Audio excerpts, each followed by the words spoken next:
Ma'am, our respected Director Madam Dr. Gauri Shuvarkar, our beloved faculty members, and my dear participants, a warm welcome. Thank you for joining us for today's webinar. I am Ishika Narula with Sanviti Shetty, your host for the day. Just to give a brief introduction, Dipali Deshpande ma'am is an architect and a notable Olympian. She did her diploma from LS Raheja School of Architecture in Bandra and started her career in sports as a rifle shooter in the year 1988. Dipali ma'am worked as a chief coach for the junior national shooting squad from 2012 to 2019 and is currently appointed as high performance coach for national rifle team. She represented India in SAF Games in Colombo in 1991 and the Olympics held in Athens during December 2004, in which she bagged a shining silver medal for her and the country. Being a holder of the Arjuna Puraskar awarded in the year 2005 by the Government of India, Shiv Chhatrapati Puraskar in 1995 by the State Government of Maharashtra, and many awards and medals in various shooting championships held in and outside India. Ma'am has been a great inspiration for not only for the individuals associated with the sport of rifle shooting, but also in architecture through her immense knowledge in both the respective fields. Now, without any delay, I would like Gauri ma'am to say a few words about a guest speaker. Good afternoon, everyone. It's indeed a pleasure to have Dipali Deshpande, a renowned sports person, an Arjun awardee, and a very dear friend since a long time, since my childhood, with us. On behalf of Symbiosis Skills and Professional University and School of Architecture, I extend a warm welcome to you, Dipali, and all the participants who have gathered here today to listen to your inspiring journey. Thank you, Gauri. Thanks a lot. So I'm feeling so proud today. We are so proud. We all keep discussing this on our school group, but let me tell you, we feel immensely proud of you for where you have reached today. Uh, to introduce you all to this new series, this parallel series of creative pursuits, we have started this series where we will be having guests who are architects by qualification, but who have pursued their other passions and have excelled in the respective fields. The talk is supposed to be again about their journey from being a student of architecture to becoming an architect and following their passion in other fields as well. So they'll be sharing their inspirations, aspirations, failures, victories, and philosophy as well. And this this is a special first episode of uh, this talk series, Creative Pursuits, and on the background of the International Women's Day, which we celebrated on Monday. Uh, I could see none other than architect Dipali Deshpande to be the first guest speaker for this particular series. So once again, I welcome you, Dipali, and thank you so much for accepting my invitation and being there. I know you are really busy and you're also traveling a lot. So in spite of that, you've accepted this invitation and you're there on this. It's entirely my pleasure, Gauri. First of all, it's you who invited, and associating with architecture in any which ways is like a homecoming. So, like, it's always welcome. Yes. So let's over to you, Ishika. So now arrives the time where we start round one, where we'll be asking architect Dipali Deshpande ma'am a few questions related to her life.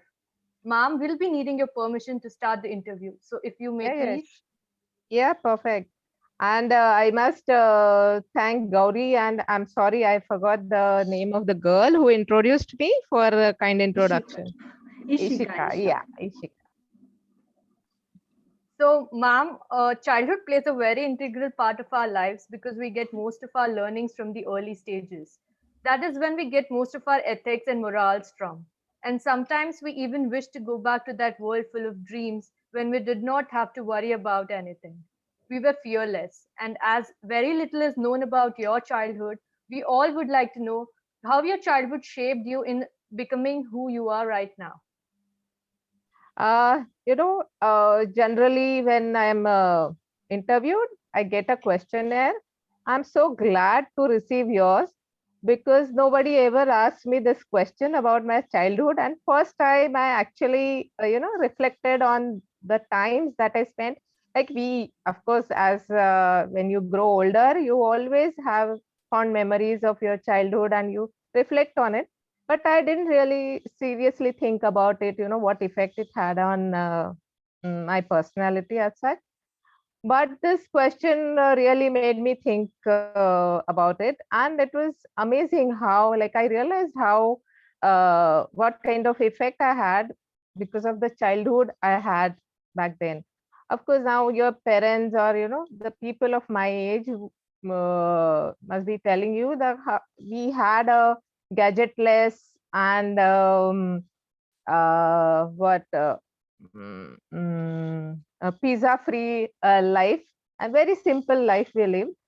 But about my childhood, I grew up in a joint family, lot of aunts and uncles, and I had two other siblings, and there were lot of I had cousins of all ages. So I grew up in a joint family with each one of us, having the special a character of his or her own. So that was definitely one very strong factor about my childhood and its effect on my personality. But and we lived in like I grew up, I was born and brought up in Mumbai city.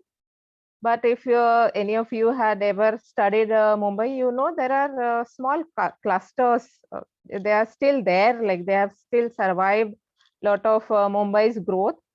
So we had a house in one of those Gauthan areas where it was in a Mahim Koliwada. So that the whole village, it was in a urban, like it was in a metro, but it had its own system of working. It worked like a village because that community, it is that all the fishermen, they were so they have such a strong bond, and they operated for, traditionally they operated in a certain way.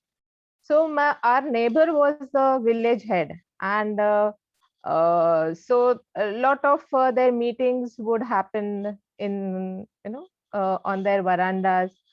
And in spite of being in the city, because we were living in that village setup. Because even my great grandmother, when she migrated to Mumbai, she she settled there for a, like we were there for a very long time. So, and again, my another memory of my childhood is my nana was a hardcore farmer. So all my childhood, we used to go to he in a very remote village in Konkan. He had a farm, and now it's no more remote because the highway passes through the village. But during those times, it used to be like we used to go to that village, reach that village on a state transport bus with a bumpy ride.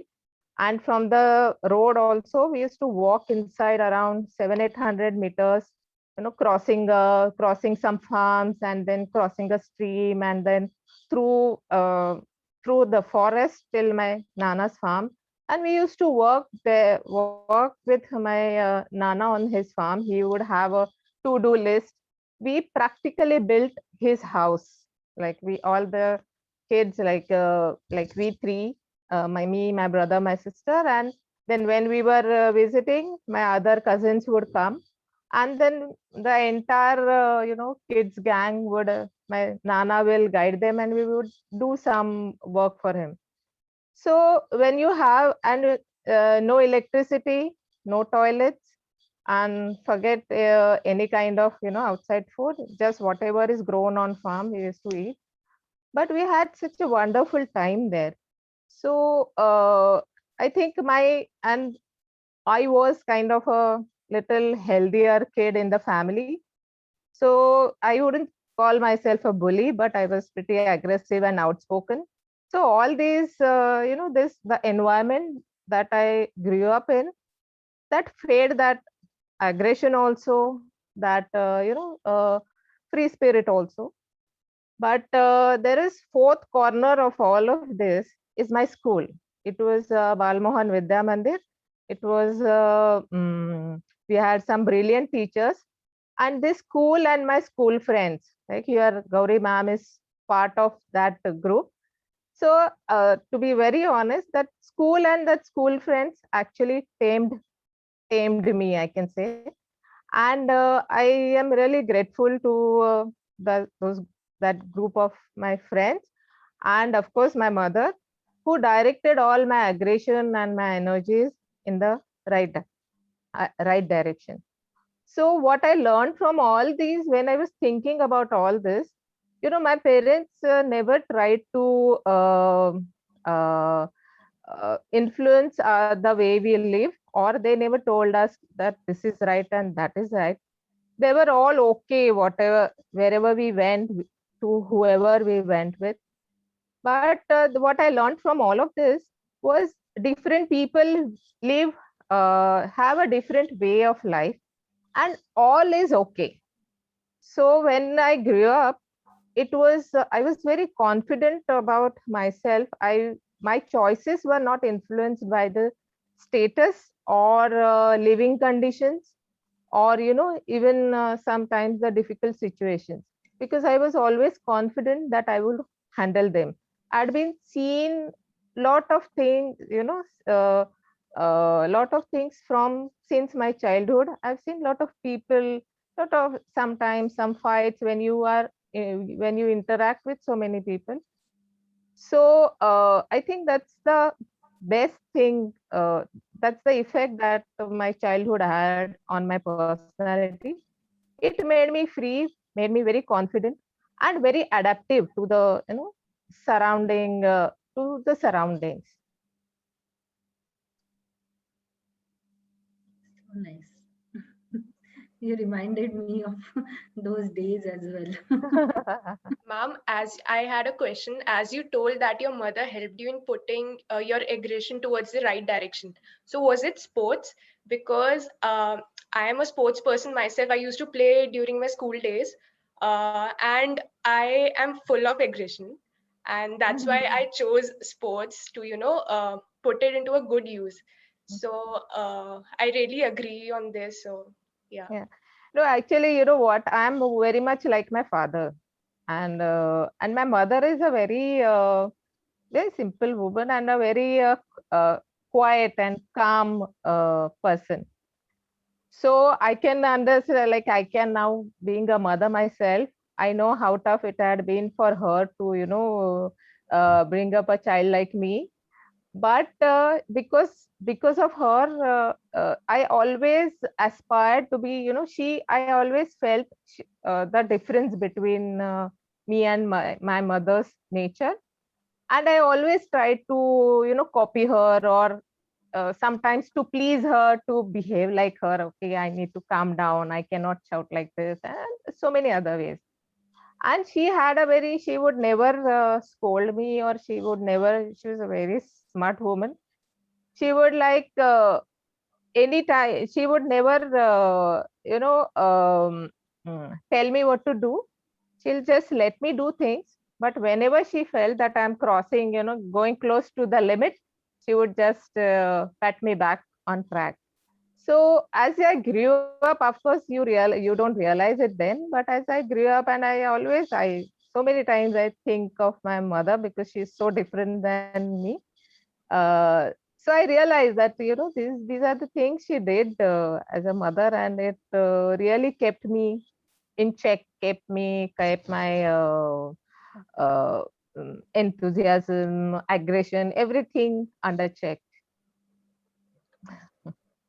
Now, ma'am, we do know about your childhood, but then comes the teenage life, the most complicated one, where most of the individuals struggle between ifs, buts, and whys concerning their future and worth. How did you manage to cope up with these running thoughts? When I was in, see, I had a elder brother, and like, it's very common to have, like, he was my ideal and guru. Whatever he would say, I would do, kind of. So for quite some time, I was just following him, and whatever he did, I would do that. Even he's an architect, by the way. So when I was in 10th, he was already in college. He was 2 years elder to me, and he was in college, and he was doing NCC. And so for me, like, because he was in NCC, not exactly because he was in NCC, but I always the uniform personnel always fascinated me. So I just wanted to get into some uniform, like, and the military training also was one of my interests.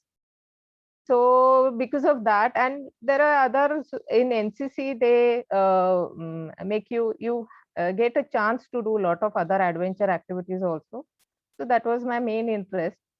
So I didn't really, as a teenager, I was as confused as any normal person, and I didn't know what I wanted in life. I didn't know where I'm going to reach any day, and I didn't bother also to think about it. I just did at that point of time whatever I felt is right for me. I just did it. So so I wanted to be in NCC, so I chose a college also where they had the best NCC setup. So that's how I got into the Kirti College, where it, like, and then after doing 2 years NCC, it works on your in your personality, and it gives you a lot of, again, you see a lot of things. You can explore a lot of other options. I saw through NCC I got introduced to shooting. So actually during my teenage life, I was not really very I didn't think so hard. I just lived it. Whatever made me happy, I just did. And of course, school and parents were there to make sure that whatever I like is doesn't cross any limits. So I feel that that teenage, more than the teenage life, my college life was more happening. So, ma'am, the next question has most of us thinking. So, was it your dream to become an architect or a rifle shooter? To be very honest, as I said before, I was quite confused teenager. Like, I didn't have a very clear picture of exactly what I want to do, but I was always fascinated by uniform, and so I was contemplating, should I go into join police service or military, or, but I found at that point of time, now see, you have Google, you just Google and you get all the information. That time the information was not so handy, and I was not so enthused to go and find out, because I was still not sure what I wanted. So definitely I will not lie here. Rifle shooting didn't exist at all in my mind anywhere. Okay. And architecture, just because my brother was in architecture school, I thought, okay, I used to help him with his submissions and model making, and I was pretty good at it. So I thought, okay, he's intelligent, he has good hand. I'm also as intelligent, I also have a good hand, and I can do it. So basically, I got into architecture through my brother's work. And rifle shooting at that time, I didn't even know that it is any kind of sport or Olympic sport. It was just, for me, it was just another activity, NCC activity. So so at that, really, when I started NCC or started rifle shooting or architecture, I didn't really have any none of the two fields were in my dream. But once I got into architecture, like it really fascinated me, the way, the simple the way we arrange spaces and how we create the whole environment, that creativity that is involved in all this designing and everything.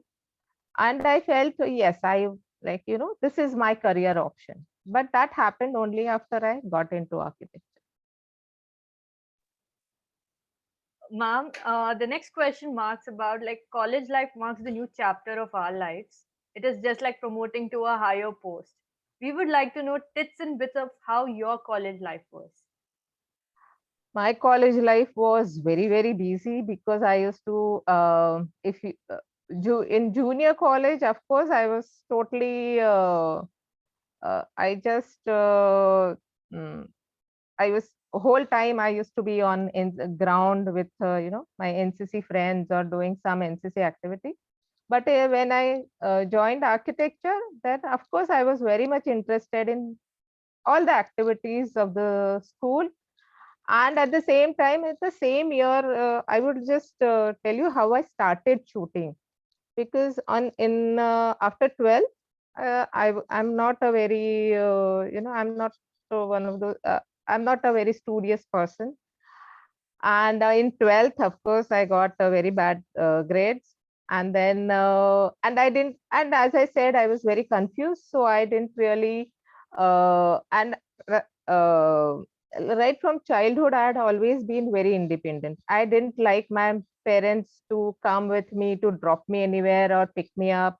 So even for my admissions and all, I would go alone, get something, some form, fill it up. No, no, no, I'm doing. And then in the first year, I just applied for, I think, Rachana, Academy of Architecture. And and only that was the only college where there was no entrance exam, I suppose. And then of course I didn't get admission there. So 1 year I was totally, for that 1 year, my parents wouldn't let me sit at home doing nothing. So I got admission into first year BSc, and that 1 year was kind of a catalytic year. Like that was the year, because I didn't really want to continue with BSc. I was not studying at all. So I did everything I could, in NCC, and that's how I got into shooting also that very year. And this is quite funny. I went to the Maharashtra Rifle Association was trying to build a state team for nationals. So there were a few girls. We were sent to for a national championship with some 15-20 days practice, as a to represent Maharashtra. And I did fairly good, no medal, but pretty good for 20 days training. And when I came back, we got a certificate, of that represented state in national championship. And on that certificate, I got admission in architecture, in School of Architecture, because in those days there used to be one seat, one quota for NCC who had a represented state at national level. So on that shooting certificate, I got admission in architecture. So my shooting and architecture both started actually in the same year, and it went parallel, like all 5 years of architecture. I was learning shooting also. Wow, ma'am. Ma'am, I also got to know that you have interests apart from architecture and rifle shooting, and we really would like to know what it is. Yeah, actually I like a lot of things, but see, my entire family is full of artists. And but can I share my drawings? Yes, ma'am. Yes. So I had a good hand. It is my father is Not just commercial good artist. hand, she has a wonderful hand. So for a lot of years, like I was so busy with all this other activities. Uh, just one second.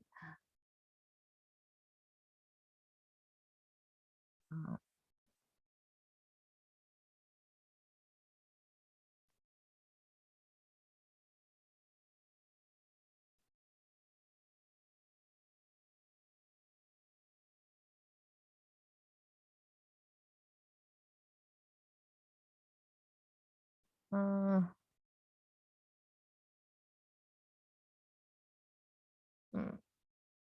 so one second, I'll just share the folder, entire folder. I cannot. Okay, share screen.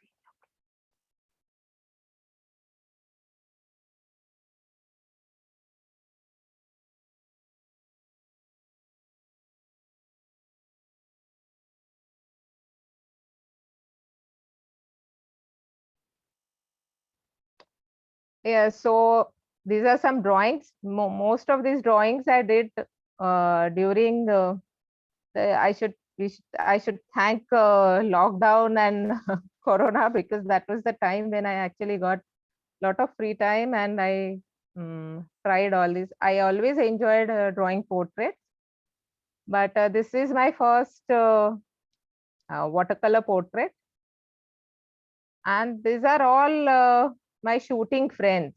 You can, if you Google some of the names, you can find them on Wikipedia. This is Anjali Bhagwat. There is Anuja Jung, some Suma Shirur.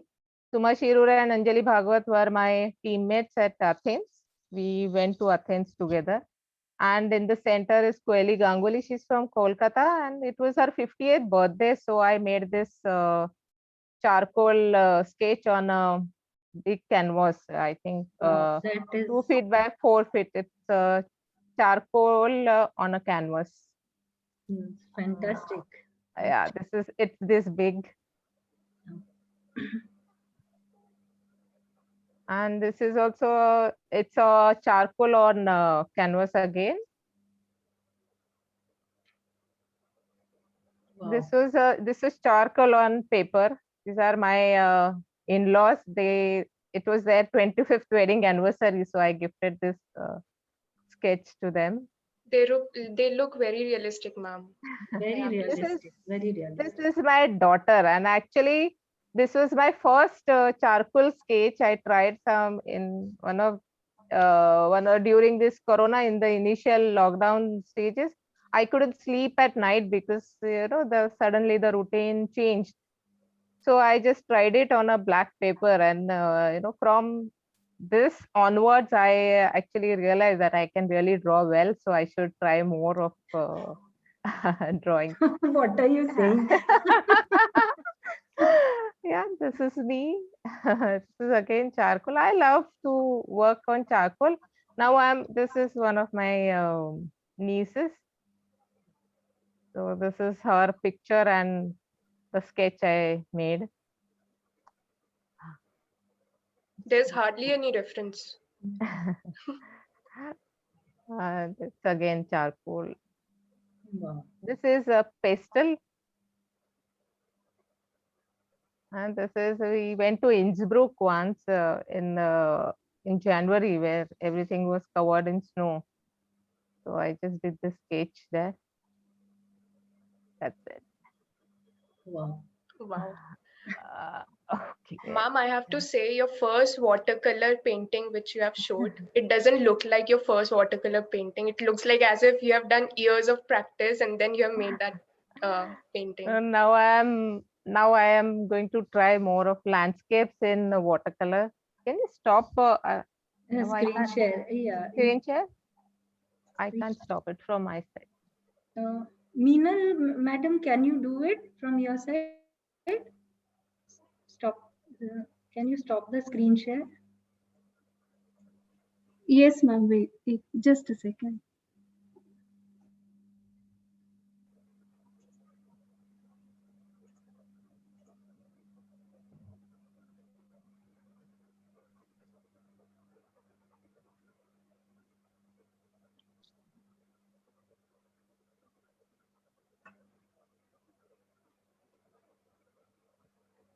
I think.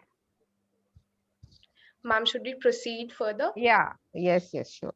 Okay, so the next question is going to be the most popular question for the day. As almost all of us were filled with extreme excitement to know the answer behind this question, what made you shift from architecture to some other field, or just you wanted to pursue your passion after compulsory graduation, as they say? I wouldn't say it was a compulsory graduation because, very honestly, my parents never forced me to do anything. Like they were just okay, whatever decisions I made, even about my studies. They just wanted me to, they wanted me to, whatever you start, you please just finish it. If you have taken architecture, finish it well. So, and even of course, I was very much interested in architecture and I wanted to work as an architect because I really enjoyed working on the paper on, hypothetical projects, and I really wanted to see how it comes out in real. But what happened was the first the 5 years of architecture, at the end, then I couldn't really, I found it very difficult to balance both my shooting and architecture. So I kept shooting on a backseat, and I decided to first finish architecture and then think about it. So once I finished architecture, then I decided to try my hand at shooting. I said, the architecture, what I can start anytime. So let me first let me see how far I can go in shooting. And every time I would think, okay, just three years, and I would, after that I'll get back to architecture. 3 years and I'll get back to architecture, but that never happened because immediately, like in '93, I passed out from architecture school of architecture, and in '94 I got selected in Indian team for Commonwealth Games and other international competitions. And once you get into, this once you test that blood, then you can't just let go. So, and after that it just went on and on and on every year. So then in somewhere in the middle, I knew now I am not going to turn back. So I didn't really make a choice, a definite choice between architecture and shooting. It just happened. Dipali, your video is off, I think. Check out, please. Yeah, I'll start. Yeah. Ma'am, please tell us about the incidents when you thought of switching from T scales to Walther LG 400 rifles, and what reaction did you receive for the same from your family, teachers, and your batchmates? Mm, uh, family family was okay, yeah, but there are, immediate family was okay. But my eldest aunt, like my chachi, she was always fascinated with by this BSc degree because my uncle was a BSc graduate, and during those times, like their times, he was pretty old. He would have been 90 plus if had he been alive. So he was the first BSc graduate in our entire Mahim, that area, and he was really he was felicitated for it, and so my chachi was very very proud of it. And when I left my BSc midway through, she always even in the second year of BA architecture, she would tell me, Deepa, please finish your BSc first. so so that kind of reaction I always got. And when I was continuing with my shooting, and kept architecture on backseat, there were there were quite a few not resentment as such, but comments like, why is she, what is she doing, just उनाड क्या करते वगैरह ऐसा. So whiling a time away. But the moment I got selected in the national team, all this uh, all this just vanished away. So for many of them, it was like, government cost pay foreign trip mil raha hai. Wow, what what an achievement. So, and after that, slowly, then I got, the news, newspaper cuttings, and I had some medals, and then it was very slowly, smoothly, it was accepted by everyone. But my college friends in architecture, School of Architecture, you know how, like, you can relate to this, like they would say kiya ek seat waste kiya ye kiya wo kiya. So you wasted one seat, but anyways, that is Yeah, at that time, the getting a seat in architecture was also very difficult, you know. yeah, it was People will difficult. not be able to relate to it, but then at Yeah, that time, it maybe. was really difficult even to get into architecture. So, Yeah, there were just three colleges in Mumbai, just three, and I think what 40 or 50 seats, in each college. So maybe 150 or 200 in entire Mumbai city. yeah, So and even in yes, Maharashtra, there were hardly yeah, 5 or 6 very few. architecture schools, and Yeah, now there are more than 100, like yeah, 110, it's 120 colleges in yeah. Maharashtra. So that was my, of course, peers' reaction, but of course, they all are proud of me now. So Yes, Ma'am, we all are proud of you. yes, Uh, actually. Everyone faces certain challenges in their lives. And when it comes to choosing an opposite career field, it puts a major impact on us. So, ma'am, what was the main challenge you faced while switching the career field? main challenge was like, see, during in those days, sports was not really a good option as a career, because I like the Olympic, especially Olympic sports. So there were very few government jobs also. Job opportunities was also very less. Then no private sponsors, and it was very difficult to pursue sport during those days. So I think, here I would say that I was lucky to be a girl child, that I really didn't have that pressure of, earning my living, like I can say my brother had. So I could pursue this, I could take my chances with, say architecture, or even with shooting. And of course, later on, as I started getting international medals and getting into the team, then it became little easier to at least support my own sport, at least support my own activities. Forget supporting a family, but at least I could support my own activities. So that was the main challenge during those days. But now things have changed to a lot better. Now we have private sponsors coming in, and they get good media exposure also, all the players, and a lot of government support, and lot of state governments have some job quotas and all that stuff. So this was the main challenge we faced during those days. Okay, ma'am. Ma'am, as you know that time management plays a key role when you're practicing architecture. And in your case, you are practicing both architecture and rifle shooting. So how did you manage the pressure and stress from both the fields? They uh, mean submission pressure. yes, I, 3 nights I wouldn't sleep, and then I rushed to college, submit my portfolio, and then immediately take a bus to the shooting range, and practice there, and then come back home in the 6 o'clock, 6 p.m. in the evening, and dead tired.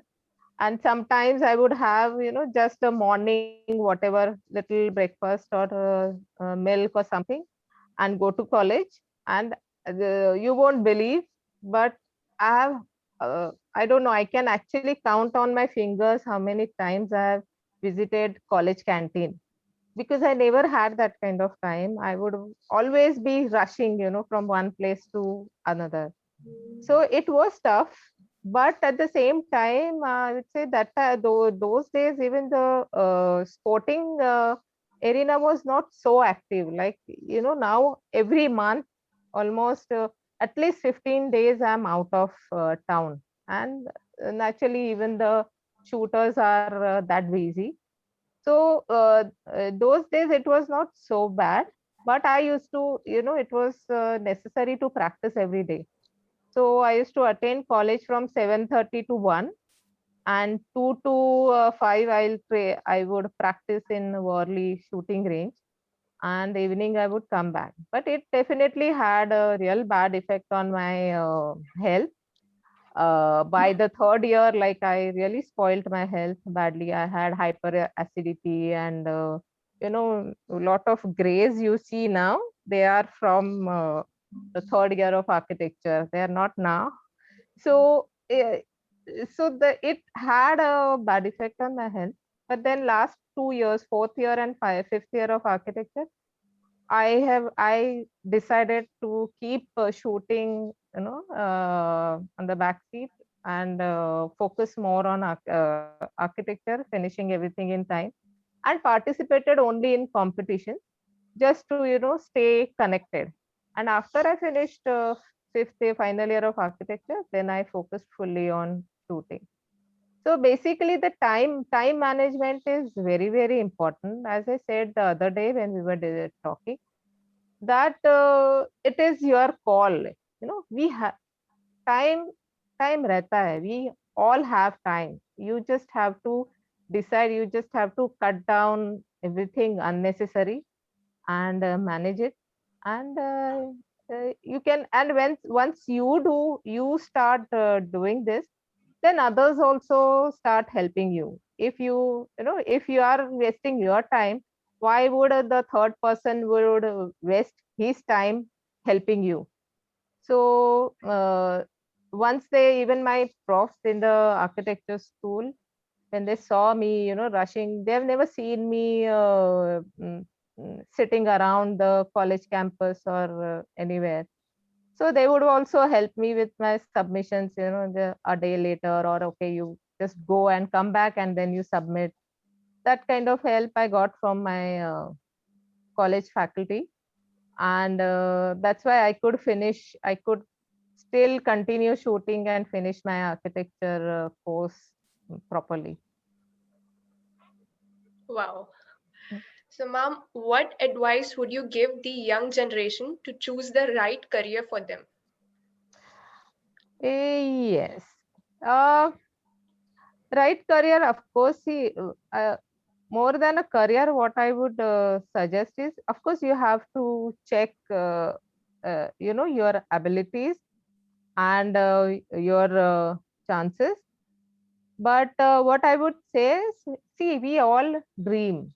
Okay, everybody tells you to dream big. I think dream is a dream. It's no dream is big or small. It is just its social context makes it big or small. But for a person who's for a dreamer, it's just a dream. How it is, whether it has any social context or no.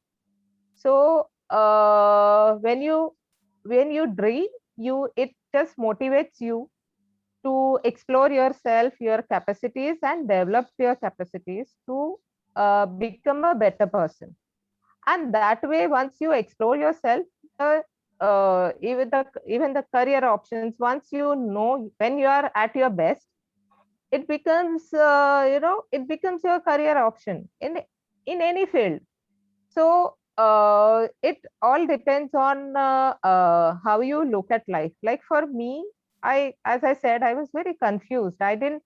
I felt I was very confident of about myself, that I knew that I get into any career. I took choose any career option and I would do well. That confidence I had, except for medicine. But so I didn't really decide like this career or that career. But in like architecture, because I knew that okay, I can do this much, so I chose architecture. So I think when you choose a career, you have to check your abilities, and actually abilities, not okay, in this career I would earn so much money, or what I would it cannot be the other way around. You know, the material, generally when we, or sometimes parents also, when they tell you to choose a career, they mainly focus on the output, that monetary output, or the, you know, material things that you would get, that you would get in, like, yeah, that you would, if you choose a career where your interests lie, then you would anyways get the monetary benefits, and you would get much more, you would get even the satisfaction also. So I think the career, and now for you kids, like, the career is, uh, you don't even need to think. For us, we had so little options, so little options. Now you can do anything, and you know, you can choose anything, and you can make a career out of it. So you just go ahead and live your dream. That's such a nice thing to say.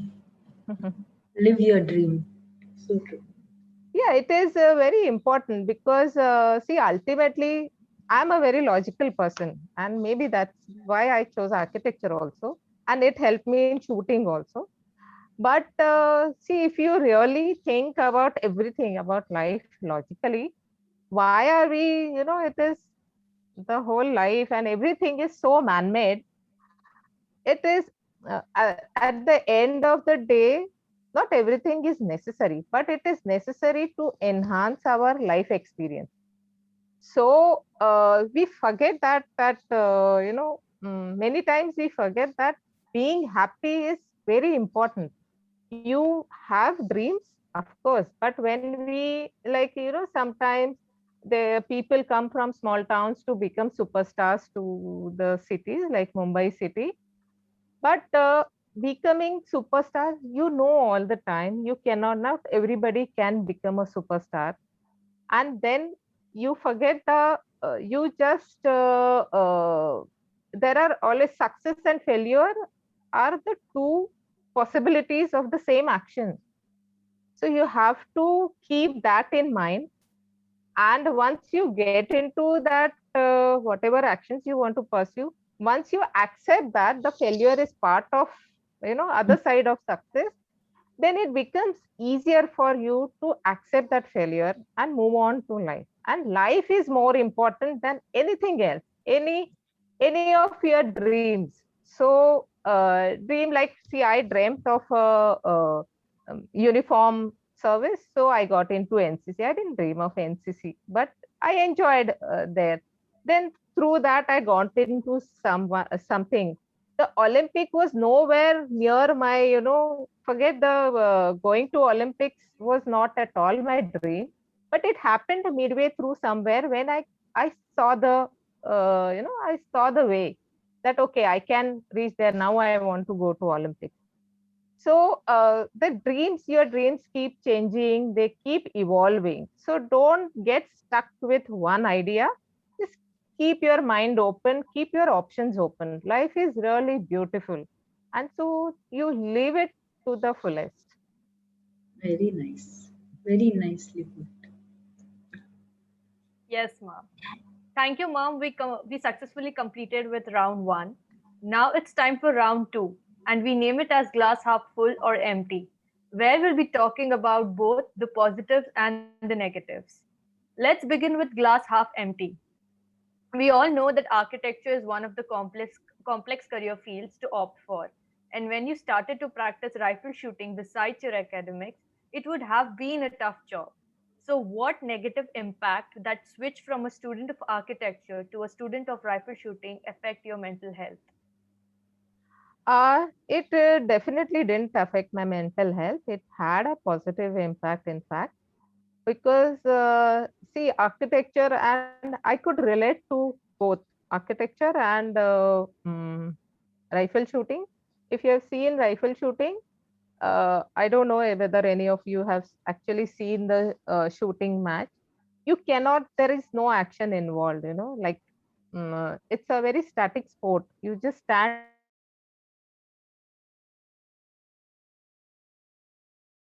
shoot. There is no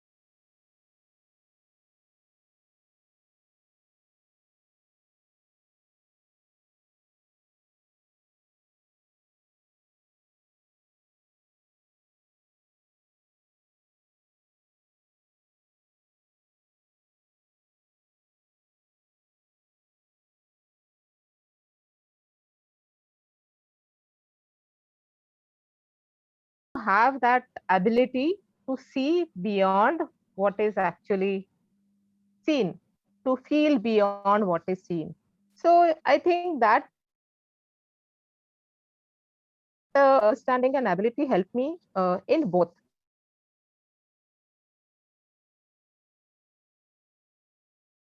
It's like reading between the lines to understand what cannot be seen or what is not there. So it didn't really, I didn't really feel any mental pressure as such. Yeah, the time pressure was always there.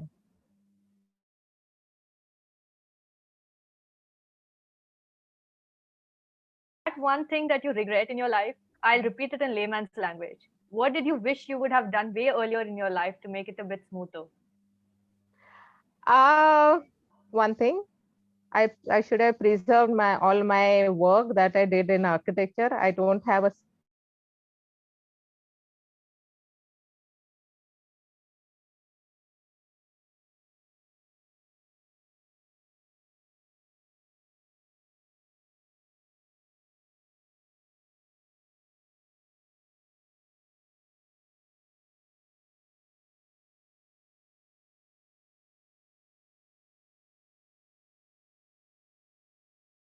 differently. Yes, ma'am.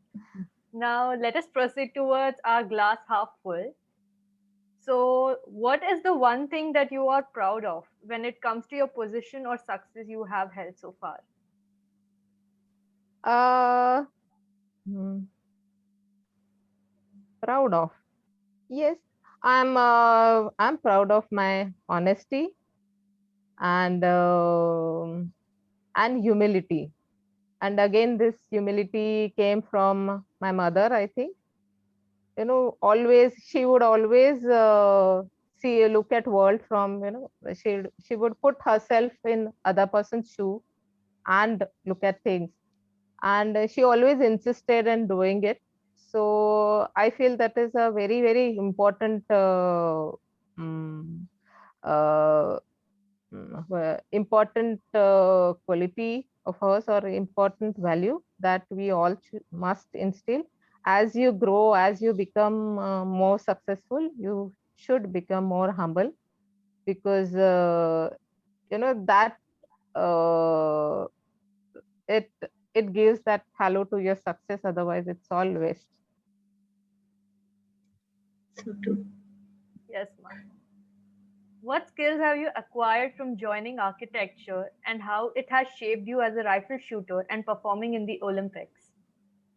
Yeah, as I said before, architecture, like you see, as that day also I said, architecture is something like, you, if you want to be a good architect, you have to be jack of all and master of one. Like, if you want to be a master of designing, you have to be jack of all trades mm, mm, that are, connected to architecture. Like, you need to understand uh, civil work, you need to engineering, you need to understand mechanics, and similarly you must have the ability to visualize the space. And visualization is a very important part of rifle shooting, rifle shooting technique. So because it is a skill sport, so if you have a very strong visualization, you can really repeat your shot again and again. So these are the qualities. There are a lot of things I could, that we require in architecture, I could relate in shooting. And even as a coach also, now I have, as a section head, I have to take care of a lot of things. You have to be, you cannot be master in everything. I'm master of coaching, but at the same time I have to be jack of, physical training, physiotherapy, and I must know what effect it has on the shooter's body or shooter's performance, to make the experts work according to my requirement. So it's all, the architecture, I feel it's one field where it teaches you everything in life. Like, you need to understand human nature also, human psychology, which is very, very important in any sport for that matter. And as a shooter myself also, it was the logic that is required in designing or architecture that we need to practice. That helped.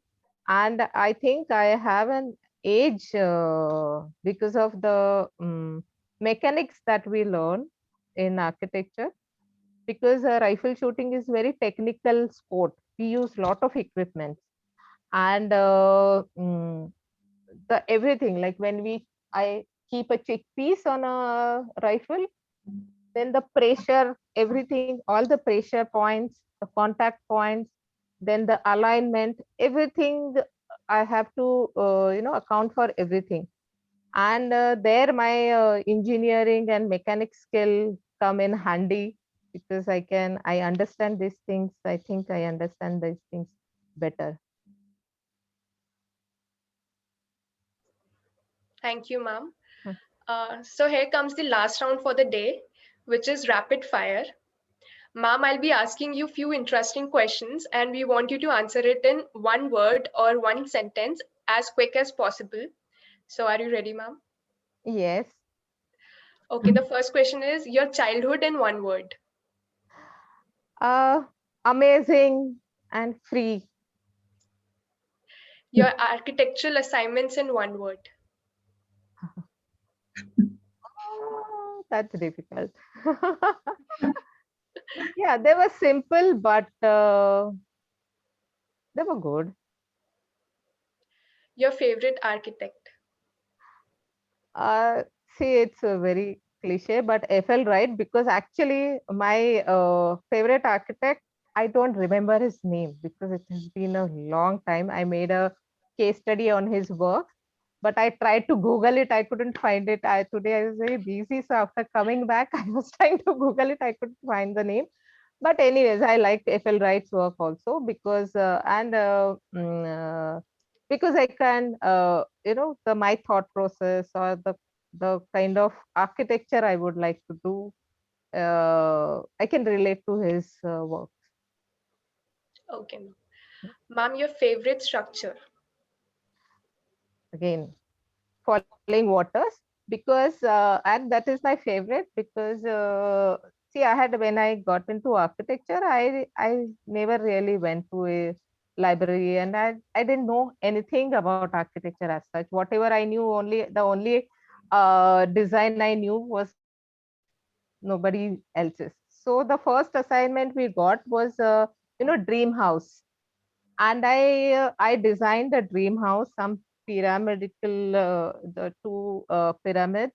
I put them in the mountain, and the water running through it. And then I got the, yeah, I got good, highest marks. And then sometime later, somebody told me, go see that. And then I saw this Falling Waters, and I said, oh wow. So I remember that. And there are, of course, I don't really have, likes and dislikes very strong. I like, even if you ask me who's your favorite actor, I like I like all the actors. They are good in, different roles. So similarly, all buildings have their own charm, and there are quite a few buildings I like. Right, ma'am. What advice would you give to yourself in your 20s? Yes. Uh, the time is the only thing that cannot be earned. So don't waste time. I should clap on it. Yeah, everything can be earned, everything except time. Yes. Yes, So ma'am. true. And I got this advice every day from my mentor, Mr. BP Bam, who's a retired IG police. And he brought us into shooting, and he would always say the same line. Everything can be bought, but not time. So don't waste it. Ma'am, your first international tournament in one word. Disaster. I was in, it was SAF Games in 1991. And I didn't actually, I was that time, I was in third year, third year Yeah, of third architecture. year Yeah, you must be. third year of architecture. And then I was like, and I was totally, like, as I said, I spoiled my health also, and very, not really very stable physically also. But I got selected, and I was not ready for it as such. And that was the first time I went out for a tournament without my friends. You saw that sketch of my like my 6 friends. We had always been together the day I started shooting until now. So that was that first international. I was the only one who got selected in the team, and I went to Sri Lanka without my coach, without my friends, and I didn't know, I didn't know what to do with the match pressure and anything, and I just shot all over the place, and I was like, oh my God, why did I come here? But just that one time. Ma'am, your life as an architecture student in one word. Amazing, and I think busy. I would say busy, and that's the time actually, those 5 years, as I told you, I was learning shooting also, and architecture and shooting started, parallel. So that those 5 years I grew the most, I would say. So as in architecture also, and in shooting also. Wow. Mhm. Ma'am, the subject which made you love architecture even more and gave you motivation. Yeah, as I said, I love to, play with spaces. I find it really fascinating how when you just on the paper also, when you place a certain uh, spaces, and how they interact with each other, and how it turned out to be, if at all anytime it gets built. So that always fascinated me, the space and designing of space, or making that space meaningful. And so naturally architecture design is the subject which I like. And I also liked town planning. So it sounds a little different, but I always loved, to how the how it could grow, and how the people would travel through, then the courtyards, then the roads, then small community spaces. And so I enjoy doing that. Okay, ma'am. Ma'am, for the next two questions, you have to choose one. I'll give you two options and then you have to choose one. Ancient architecture or modern architecture? Modern. Okay. Hand draft or computer draft? Hand draft. I'm an artist. I cannot choose computer. uh, Okay, ma'am. And even like now there are so many apps where you can sketch you can make digital drawings, but I just cannot. I'm not yet ready for. I think I'm too old school. Thank you so much, ma'am, for all the answers you have given gracefully. I'm sure people attending this dialogue will be able to take inspiration from this amazing interview. Thank you so much, Ishika, and all other girls also. And thanks, Tanvi, Gauri, for inviting me here. The questionnaire itself was so different than whatever I had answered before in any of other interviews. It was really very, I'm really very happy. I hope you enjoyed it. Yes, yeah, I enjoyed it thoroughly. Uh, I Now, just, yeah. ma'am, should I proceed for the vote of thanks? Yeah. So yeah. First, I would like to thank her from the bottom of my heart. Thank you so much, Dipali, and for taking out time and sharing all these experiences, and putting it so aptly in limited words. And there are certain things which you said very nicely about life, about the values. And yes, we are really proud of you, and the way you are still grounded, and you are still so humble, and being at the peak of your career, and look, being a coach for the national team is being at the peak of it.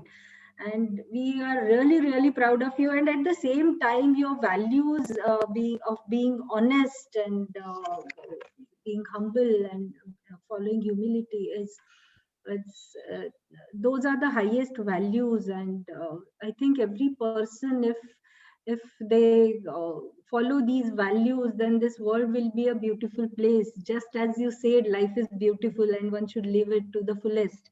So I think all the students should take it up, that being grounded is so important. And vidya vinayana shobhate. So it's you have to be humble, even if you reach the peak, and that is so evident.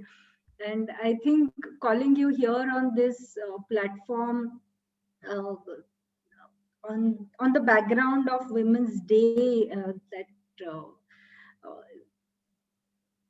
I'm really so happy that you accepted it and you've been here, and there wouldn't have been any other uh, start for this series, Creative Pursuits, that uh, you are shaping young minds and young guns both, I should say.